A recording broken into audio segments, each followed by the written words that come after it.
गुरुदेव भगवान एक जगह कहीं छोटी छोटी किताबें हैं गुरु जी की, जहां उन्होंने कुछ भाव प्रस्तुत किए हैं। वहां एक जगह वे वर्णन करते हैं कि परीक्षित की भगवान ने रक्षा क्यों की। कोई कहे कि एक गर्भवती माता पर दया करके भगवान ने रक्षा की, तो कितनी माताएं हैं जिनके गर्भ के बालक हैं, पर सबकी रक्षा ठाकुर जी नहीं कर पाते। पर परीक्षित की रक्षा की इसके पीछे मूल कारण क्या है? गुरु जी अपने भाव से लिख रहे हैं कि ठाकुर जी जानते हैं कि कालांतर में ये हमारी कथा के श्रोता हैं, जो गर्भ में विराजमान हैं परीक्षित, ये हमारी कथा के होने वाले श्रोता हैं।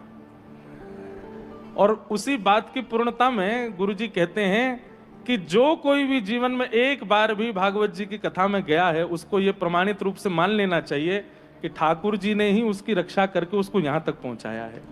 क्योंकि ठाकुर जी को पता है कि ये एक श्रोता है, ये कभी ना कभी थोड़ी देर ही सही कथा जाके सुनने वाला है, इसलिए ठाकुर जी उसकी रक्षा करते हैं। कल रात्रि महाराज जी हम लोग कहीं गए, हमारे डीडवाना का स्थान था, वहां दर्शन के लिए गए, तो हमारे पंडित जी लोग सब सो रहे थे। जिस कक्ष में सोए, रात्रि में पंखा घूमते घूमते द्रुत गति से नीचे गिरा, और ये लोग इतनी गहरी नींद में सो रहे थे कि कोई नहीं, एक पंडित जी उठे, बस की आवाज काय की हुई, तो देखे तो पंखा चरणार बिंदों में रखा था।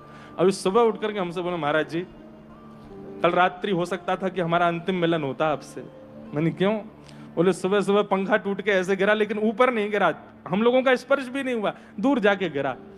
तो मन में भाव आया, श्री गोवध जी महाराज कह रहे थे कि हो सकता है कोई जीव बैठा होगा ऊपर, उसने देखा कि भाई ब्रजवासी ब्राह्मण सब आए हैं, इनके दर्शन से उद्धार हो गया होगा, इसलिए वो पंखा टूट के गिरा।